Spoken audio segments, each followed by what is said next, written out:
My name is Dr. Arif Khan, and I'm a pediatric neurologist, so basically children's brain doctor. And I would like to thank Ms. Teju and her team and Safa British School for the invitation that I've received to present this topic to you all. I'm just trying to spread a little bit of awareness about the importance and the impact of lack of sleep in children. So it's a short presentation I've done. It probably might take me about 30 minutes to complete this.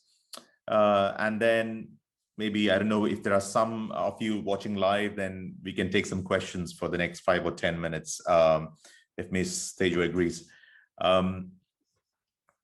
Right, so I would like to start off by just listing my affiliations here. So I'll just enlarge the screen.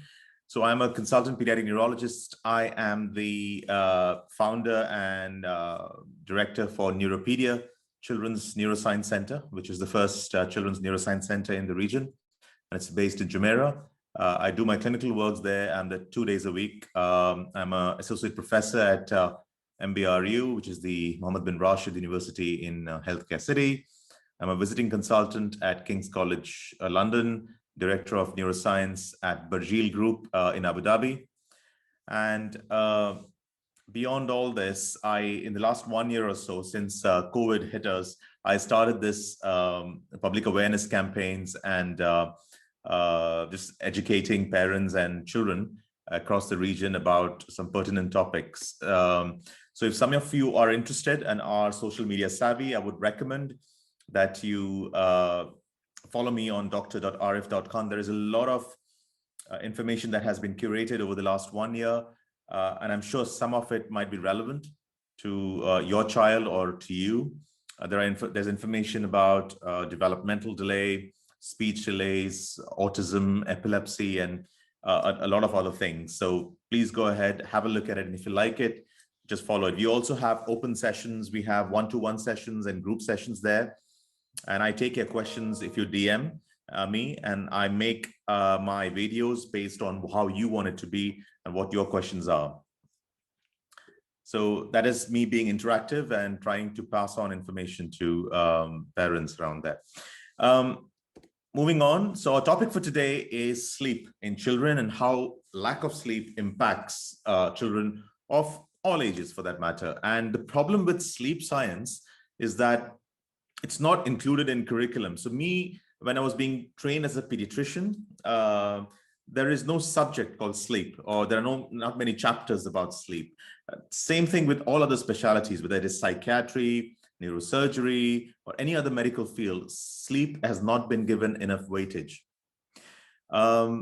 We don't see admitted patients or outpatients, kids being brought in for sleep issues. And that's the reason sleep was not considered as a primary aspect of our well-being. There are no drugs that FDA is the authority in the US that approves most of the drugs. And there are hardly any drugs that are approved by FDA for sleep. And most of the medications we use are off-label. And remember, you're not just treating insomnia in children. Many a times when you take your child to a physician and say, my child can't sleep or has delayed sleep, they might give you a sedative. So it is sedation. It doesn't mean that the doctor has prescribed you refreshing sleep. So try and stay away from that. And this device is a device that stops the single most important behavioral experience we have. And yes, sleep is a behavioral experience. And that's the reason it can be learned and it can be relearned. And 95% of the time when parents come to me with their child who has a sleep problem, the underlying root cause is behavior. That means how the child has learned the phenomena of sleep, how he has associated sleep with over the years. And to relearn that behavior is difficult and it takes time. That's the number, 32 years. If you're lucky enough to live until 96 years of age, then 32 years of our life, we will be sleeping. So that's 1/3 of the entire time. And we hardly think about it. We just assume it to be a involuntary mechanism. We just go through it. And now we just sleep because we have to sleep. We don't pay any attention or any focus to understand how that sleep is benefiting us, whether I have slept an hour more or less last night. These are things that we need to question, because there's a concept called sleep hygiene. Um, it's good that we have now we think about our health, we think about our house hygiene, our cleanliness and so forth, but sleep is something we haven't thought about, but it's high time we do. I will just enlarge the screen, and this gives us a perspective of how our thought process has changed. So this is Shakespeare, and he calls sleep a soft nurse. There was this Thomas Dekker, a humorist, who said sleep is the golden chain that binds health and our bodies together. Fran Lebowitz, again another humorist, said life is something you do when you can't go to sleep. I love this quote. And then things change from the 80s and the 90s. This is Margaret Thatcher telling us that sleep is for wimps. Thomas Alva Edison, it's an irony that the gentleman who invented electricity or the bulb said he didn't like sleep much, and he slept only for 4 hours. So the entire understanding of sleep has changed from a soft nurse to something that we just do because we have to do it. And I think that's not going in the right direction at this point of time. So over hundreds of years, although our appearance hasn't changed much, what has changed is how we perceive sleep and how many hours we sleep and what triggers our sleep. So for example, thousands of years ago, cavemen used to rely on light to sleep and to wake up. Now we rely on a device, which is your alarm clock or your iPhone next to you. And we are dictated by when we've kept the alarm the night before, not by the need of our body. And that's something to think about and understand. So why is sleep important? Sleep is important because of three main reasons: restorative, neurological, and psychological. Restorative is because when you sleep, growth hormone is secreted. So for children, it's extremely important. I'm sure your grandparents would have told you that when you sleep, you grow in your sleep. So that's true. Cell division occurs, protein synthesis occurs in sleep. Number two, neurological. Your memory is consolidated. And I always tell young children or teenagers who tend to stay awake all night studying for the exam next day in the morning, it's not going to help you, because whatever you're going to read, you will not retain it. And if you want to consolidate your memory, make sure you get at least 7 to 8 hours of sleep prior to your exams the next morning. And number three is psychological, which is almost like rebooting your hard drive. And you switch on and you switch off and you're got your energy back. So restorative, neurological, and psychological. Remember, lack of sleep in children over here causes daytime sleepiness. And I'm sure you would have seen that a lot in lots of children, if not yours. It causes behavioral issues. And I get parents bringing their kids in saying he doesn't sleep well, but instead of being very lazy and lethargic during the day, he's hyperactive. And that's absolutely true. Lack of sleep leads to increased or hyperactive behavior during the daytime. It's called paradoxical behavior. And many of the children are wrongly diagnosed as ADHD then. It leads to kids eating a lot and obesity. It affects their learning, it affects their social interaction, and of course, health. And not just the child, this kind of spills over to the entire family. And I've seen families breaking up. I've seen couples, breaking up even, affecting their relationship. It causes reduced efficiency among adults working because they can't sleep if the child doesn't sleep. It leads to depression in the family. There is frustration and so forth.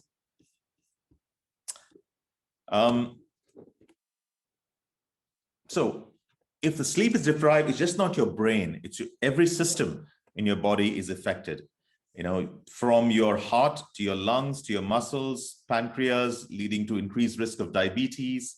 You can see here growth suppression, risk of obesity, risk of heart disease, decreases your reaction time, makes you more prone to car traffic accidents, reduces your immune system, everything. So make sure your sleep hygiene is maintained and you get enough sleep. Now, moving on to definition. Now, this is interesting. Many books have defined sleep in different ways, but this is the overall theme. It's a reversible state of reduced awareness of and selective responsiveness to the environment. So why do they say selective responsiveness? What does that mean? Let me give you an example. So a new mother has a baby next to her. few days old, and she's feeding the baby on a regular basis, and she sleeps knowing that her baby is next to her, and nothing will wake her up from that sleep. Even a bomb having blasted outside her window won't wake her up, but a whimper from that baby or just a small cry would wake her up, because she's tuned and she has a selective responsiveness to her environment. And so when we sleep, we are not dead, we are awake, and we are not even unconscious, we are partially aware. So this is a good definition to remember. And we sleep in different forms, we sleep in different positions. It doesn't matter, of course, you might have a muscle ache next day. These animals, I'm not sure, these are the typical postures how they sleep. And some of them sleep in weird and wonderful ways, and so do humans. You can see this here. I'm not sure if this is possible or this is possible, but these are photographs that have been sent. I think this is a very important slide for parents to remember, that when your child sleeps, he or she doesn't sleep in one like bulk sleep. They sleep through 4 or 5 cycles. So let me just run you through this. There's cycle 1, cycle 2, 3, 4, and 5. So imagine a child goes to sleep at 10 p.m. or if you go to sleep at 11 p.m. There we start. So you move from 2 main stages of sleep. You move from non-REM sleep, which is the blue bit, to the REM sleep, which is the red bit. Again, the non-REM sleep to the REM sleep, and non-REM sleep and REM sleep. And that's how you alternate. But you can see a pattern here. The non-REM sleep, or the blue bit, keeps getting lesser and lesser. Whereas the REM sleep, the red bit, is getting more and more. And this is a very important piece of information to remember. Your non-REM sleep, which is the early hours of the night, here is the important bit of the sleep. It's called deep sleep or slow wave sleep. And once a child goes into this, it's difficult to wake them up. There are normally no eye movements, and most of your parasomnias happen here. What are parasomnias? Things that you do at night which sometimes scare you, like night terrors, confusional arousals, sleepwalking, sleep talking. All that happens in the first hour and a half to 2 hours of sleep. And this is where your memory consolidates. This is the sleep that refreshes you, and your growth hormone is released. What happens in the early hours of the morning, which is here, the red bit, it's called paradoxical sleep or REM sleep. That is REM, rapid eye movement. And this sleep is where your entire body is paralyzed, but your brain is active and you're trying to regulate your emotions. All your nightmares are things that you remember in the morning vividly. Those occur here. And your sleep paralysis phenomena happens here. I'm sure some of you would have experienced this, where your body has completely paralyzed, but you wake up in the morning and you don't know. I mean, it's very scary. You can't move. And luckily it's only for 5 to 10 seconds. And that scary phenomena is sleep paralysis. That happens in REM sleep. And most of your sleep apneas, that is when you stop breathing for a short period of time and then you get your breath back, that also happens here in REM sleep. That's because your body is literally paralyzed in this part of the sleep. So non-REM sleep is the important sleep. REM sleep, it's important, but not as important. And we should try and achieve this sleep, the non-REM one. So this is a little bit of sleep physiology before we move on to this slide, which is, yes, when we sleep, we go through different stages, as we have seen, from non-REM to REM, stage 1, 2, and 3. How do we know this as doctors? We do something called as a polysomnogram or an EEG, and we look at the brain activity. By this, we know in which stage of sleep a child is. And during that time, your heart rate varies, your breathing pattern varies, and we know what particular parameter to look for to decide which stage of sleep a child is in. Now, I think this is a slide which kind of answers most of the questions that I get from parents usually. Let's look at the first one, the top one, the green one. As you can see, this is the age, a 1-week-old baby up to a 60-year-old adult. And you can see a pattern here. The pink bit, which is the awake period, gets more and more. Clearly, old people stay awake longer, and newborns, they sleep a lot. We understand that. But what you can see here is the REM sleep, the purple bit, also gets lesser and lesser. Until you're 60 years, it's hardly there. And because most of your nightmares, or your dreams, where you completely remember the entire sequence and you wake up in the morning and you can narrate what you saw, that normally happens in your young age, because you're, especially adolescent years, because your REM sleep is maximum here. As you grow older, you hardly remember your dreams. I don't remember the last time I had a dream and I could narrate that in the morning.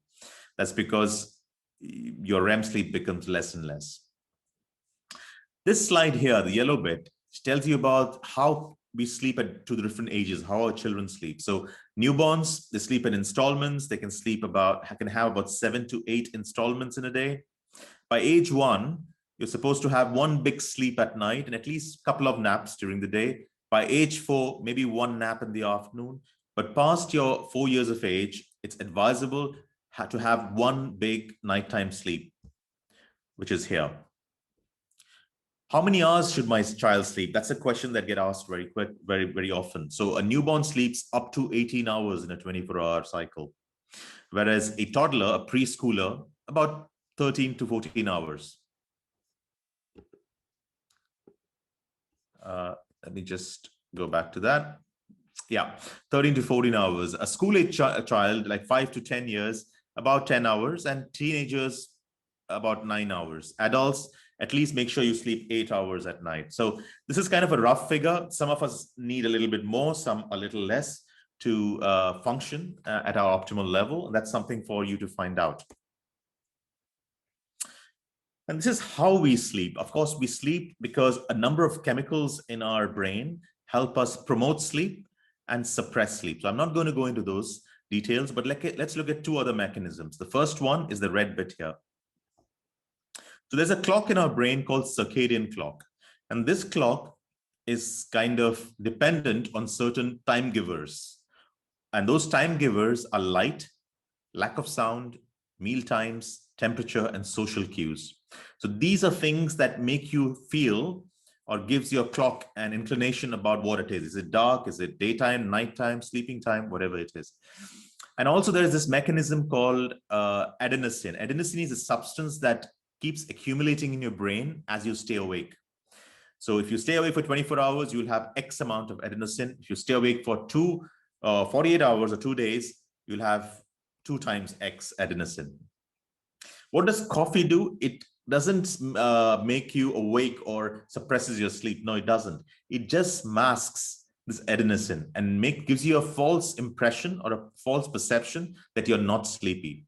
And therefore, it'll harm you even more. So we are very glad when we take a cup of coffee and don't feel sleepy, but that's actually not the best thing to do. Another very important phenomena is this thing called melatonin. I'm sure all of you have at least heard of this substance. It's secreted from a small part of our brain called pineal gland. And melatonin is secreted especially during sleep times, nighttime.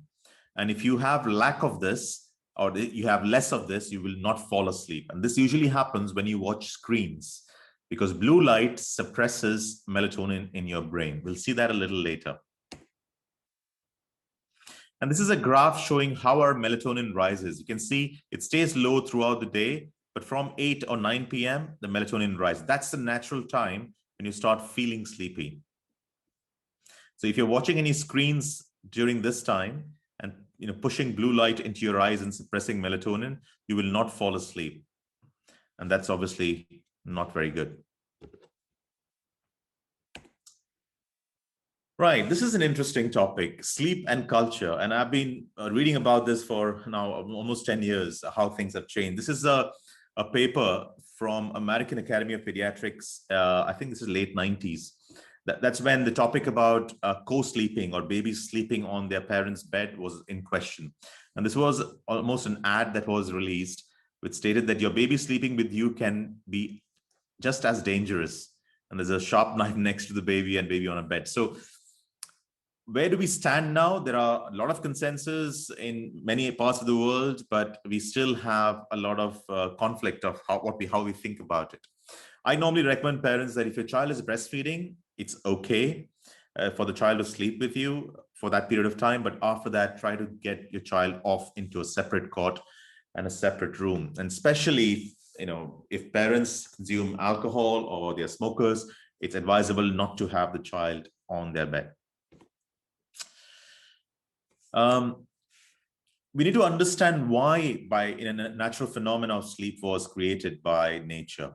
As humans, we were living in cave and we had to be aware of our surroundings. So we had this thing of waking up in the middle of the night, and we still wake up about 3 to 6 times in one nighttime sleep cycle, but we don't remember that in the morning. And what has happened is, depending upon which part of the world we live in, our culture has determined how our sleep will be. And I found this definition of culture. I'll just read it out. It said, if you got it from another human being and you didn't get it through biology, then you got it through culture. I think this is a fantastic definition. And some of the cultural changes, for example, co-sleeping, it's acceptable in some communities. Afternoon naps or siestas in Spain and Italy, it's kind of a part of their culture. Myths like in China, snoring is considered a sign of strong man. I don't mean everywhere in China, but in some areas. In Japan, for example, insomnia is not an issue. There are many people who believe that they should be only sleeping 4 to 5 hours a day, and that's absolutely healthy. So culture determines how we think as well. But remember that sleep is a behavior, and a child is conditioned from the time he or she is born. For example, if as a newborn, you've been conditioned to bedtime routines, winding down, rocking, stroking, etc., the child builds an association with that movement. And if that association is broken for whatever reason, the child would not sleep. And then you have to think about relearning that sleep process. And parents, as parents, your beliefs are the key to success. So we will just quickly touch on sleep pathology. What are the problems that parents bring their child in with? And I'm sure some of you might think, oh, this is something that my child had, and some advice that I was given. So let me just look at this one. Let me enlarge that. So the most common reason why a child is brought in with a sleep problem is insomnia. And there are two main problems with this. One, difficulty getting off to sleep. So they refuse to go to bed, or difficulty maintaining the sleep. So they fall asleep, but they keep waking up. And the main problem with this is behavior, what they have learned over time and how they associate sleep. So if a child is being breastfed and sleeping with mother on the bed, and suddenly you try moving that child to a separate cot in their own room, the baby's sleep association is lost. And therefore, he or she might not sleep immediately. So there are associations that needs to be picked up in that case.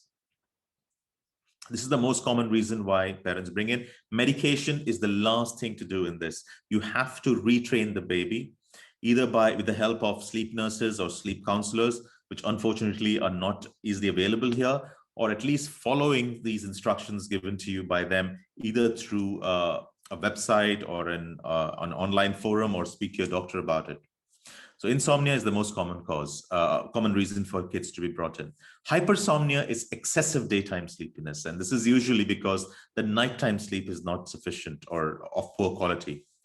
Parasomnias is what children do in sleep, like night terrors and so forth. Circadian rhythm disorders. This is when your entire sleep time has shifted from, say 10 p.m. to 6 a.m., moving on slowly to 3 a.m. to 12 p.m. And there are sleep-related movement disorders and sleep-related breathing disorders and others. I'll just touch on each one of them very quickly. So hypersomnia is the excessive daytime sleepiness. And when we assess a child for this, we look at whether the child's sleep time is enough, whether there is any anxiety or safety issues, or any of the associated behavioral issues. And if all this is clear, then we look at the quality of sleep the child is having at night. Are there any sleep apneas? Do we have to do any tests to identify that? And then we reach to the diagnosis.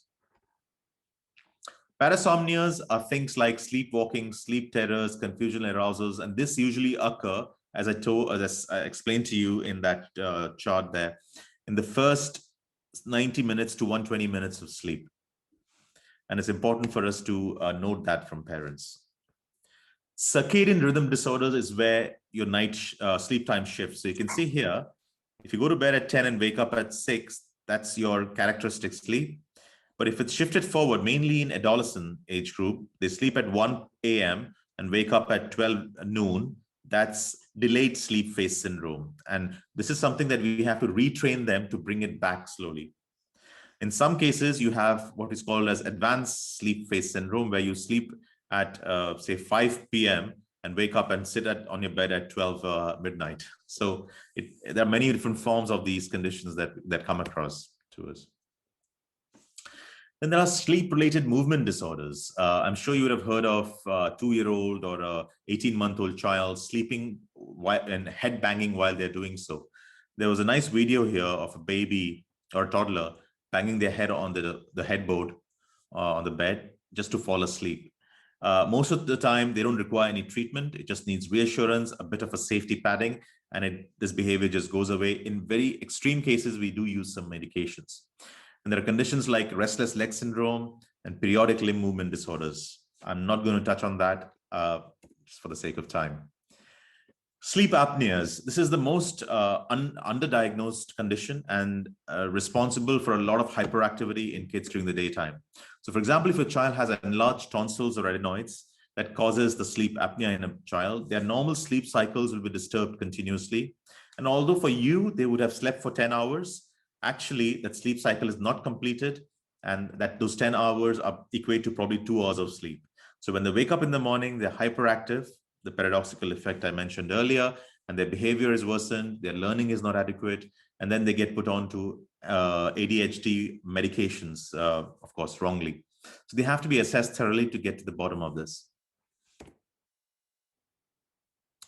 And what happens in them is when they don't sleep or the sleep is not completed at night, it affects their growth, neurobehavior during the day. Of course, parents' mental health is also affected. So, and they have morning headaches, daytime sleepiness. So get them checked. Sometimes we do what is known as polysomnogram or detailed sleep study to understand this problem. And this is what it looks like, the chart of polysomnogram. We look at their eye activity, their brain activity, their breathing pattern, their muscle movements, and many other parameters to understand why the sleep quality is poor. Use of medication in sleep. Interesting topic here. Usually in children, this is the last resort. We tend not to use medications. And most of the time, with some behavioral changes, with routine changes, you can sort out most of the problems. But in some cases, we do use things like melatonin, which I just mentioned earlier, clonidine, chloral hydrate, antihistamines, and so forth. These strong medications or benzodiazepine receptor agonists are not used much. One thing, a point of note here is lavender oil. If your child has difficulty falling asleep, tend to use lavender essence in their shampoo or their bathing soap or an essence in the room, because that is a CNS depressant, and it works. Melatonin, people think that melatonin will solve most of their problems, and the answer is no. The only thing melatonin does, it reduces sleep onset latency by 35 minutes. So if your child is sleeping too late, and you're worried about it, and the child is not falling asleep when he goes to bed, give them melatonin, and this will just enhance their sleep time. They'll sleep early, but it cannot maintain sleep. So before we prescribe melatonin, of course, it is a very safe hormone to use, but it has to be used only in selective cases. For children who have sleep disturbances and they have a background of neurodevelopmental disorders, in them, sometimes it's very difficult to tease it out because they'll be on certain medications. They might have a comorbid hyperactivity or inattention. They might have anxiety or depression, some neurobiological factors, medical disorders, and it's difficult to tease that out. It takes time to understand why their sleep is disturbed. So you will need to get to specialists, either to pediatric neurologists like myself or to neurodevelopmental pediatricians.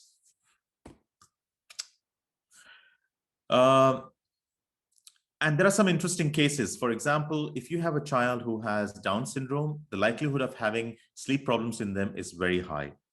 Autistic spectrum disorder, again, about 80% of them tend to have sleep issues like behavioral insomnias, circadian rhythm disorders, and so forth. This is interesting, ADHD and sleep, children who have hyperactivity and inattention, along with sleep problems. The question is, this is the chicken or egg phenomena, where a lot of ADHD kids have problems with restless leg syndrome in sleep. And therefore, some believe that kids who have ADHD will have abnormal sleep or less sleep.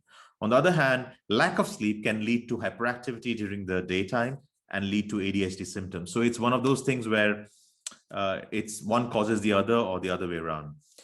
Then epilepsy and sleep. Many a times seizures happening at night, which are not noticed, can lead to poor quality of sleep and the child being quite lethargic, or on the other hand, very hyperactive during the daytime.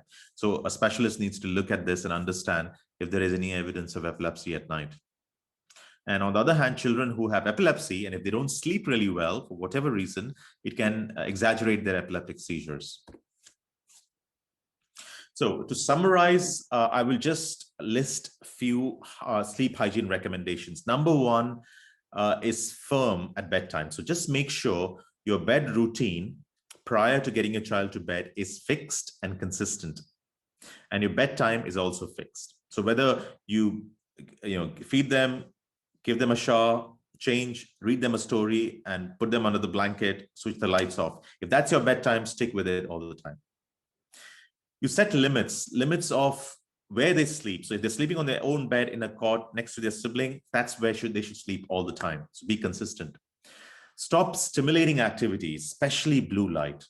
So TVs, blue light is any screens, whether it's TVs, mobiles, iPads, games, consoles, anything that is. Just stop that and make sure their room where they are is not very distracting. So colorful posters, a lot of toys lying around on the floor can make them kind of get their attention away from sleep onto these activities when they are on their bed. Just try to make it less stimulating. And if you still struggle to get to sleep, then you'll have to consult your pediatrician or someone who has the training in sleep behavior to understand how best to help your child. Three more slides. This is just to explain to you about screen time. It's completely a different topic, but I think it's worthwhile just going through this. So if you imagine in a 24-hour workday, if you break it into 3 segments, each of 8 hours. So imagine this dark blue bit here is 8 hours which we spend sleeping. The lighter blue is the 8 hours where we spend at work or we commute, which is absolutely necessary. And the remaining 8 hours here is divided into 3 hours for your survival, which is you eat, you take a shower, you look after yourself, go to the gym. These are the survival routines you do. And then there is the remaining 5 hours here that is left. So you can imagine this 5 hours is what you would remember when you speak to your grandparents, say 20, 30, 40 years later. This is what will stick to your memory and the stories that you will say. All this 16 or 20 hours that you have, you will just forget it. You won't remember any of this. Your memories that you retain are built in this 5 hours. And what's happened to this 5 hours or personal time of yours? In 2017, out of those 5 hours, about 2 hours was spent watching screens. Sorry, 2007, about 2 hours was spent watching screen, which was mainly television. But then there was this big boom of iPhones and iPads, and not just iPhones, but Samsung as well, and many Androids. Smartphones came in, tablets were all over the place. Every information that we needed was on the screen. And just look at what's happened. 2017, about 80 to 90% of the time, close to 4.5 hours out of the 5 hours is spent looking at screens. And looking at screens will not build memories. Now what you've got left is just half an hour window, which you're building your memories in and what you will be telling your grandparents about. This is what we need to change. This is the time. This 5 hours is something that we need to change and bring it back to where it was at least 15, 20 years back. And there's nowhere to hide at this point of time. We know that the world is against us. 73% of those surveyed using a certain criteria used computer to do research. 30 years ago, we used to go to a library, open up our books and do our research. Now it's all on screens. 50% use a computer for shopping. Now, 20 years ago, we never did shopping on screens. We used to walk down a street, high street, pick up something and bring it home. Nearly 50% use computer to find a recipe. And the problem here is the social media at times, because any information, whether it is a newspaper, it has an end queue. That means you read through a newspaper, say 20 years ago, you used to read a newspaper, finish it, and it finished, you wrapped it, you put it, you folded it and kept it away. Same thing with television. There was a program running, you loved it, 30 minutes, and there's an end cue. It stops and you switch it off. Social media trails like your Facebooks and your Instagrams, it just continues. It just goes on. There is nothing to stop it. So you keep scrolling and suddenly you realize it's 2 hours gone. There is no end cue. And that's why it's more addictive.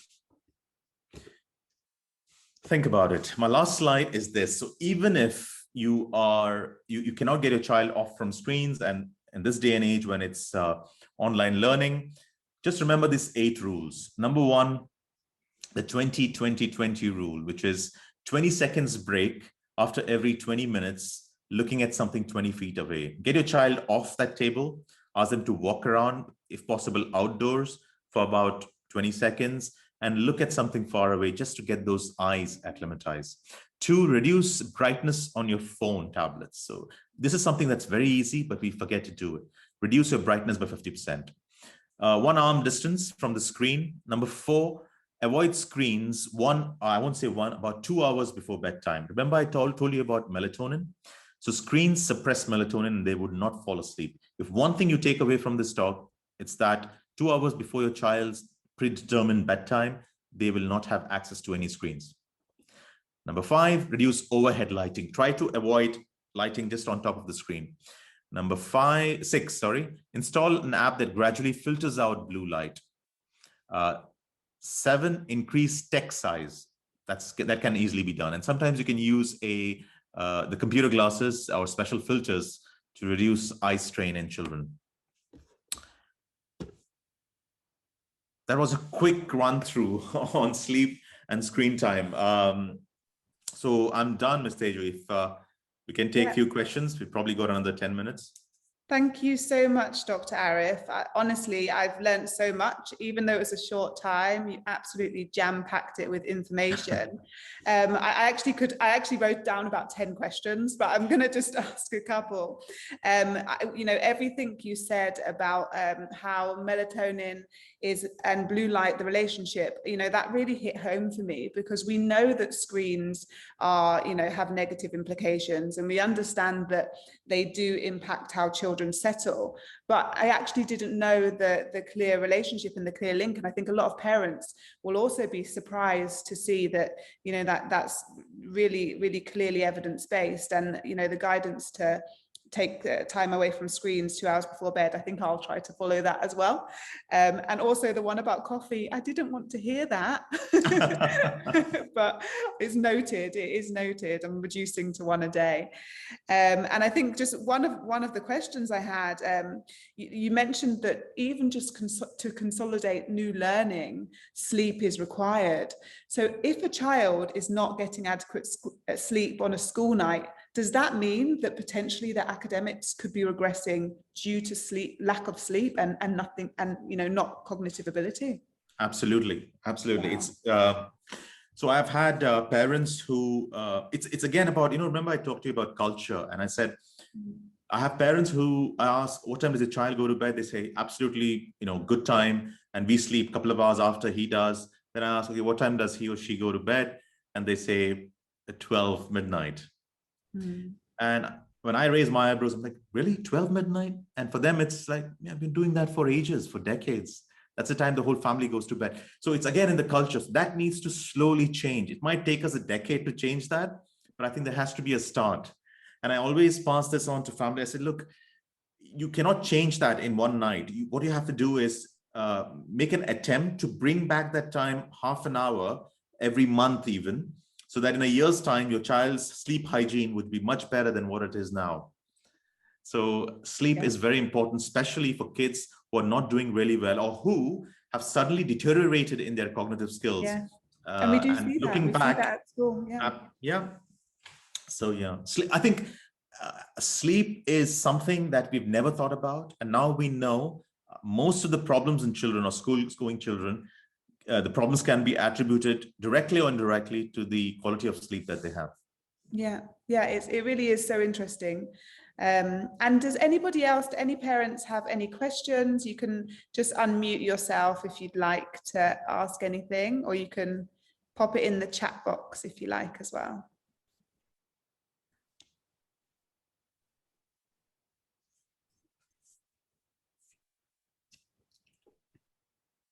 Hi, I've got a question.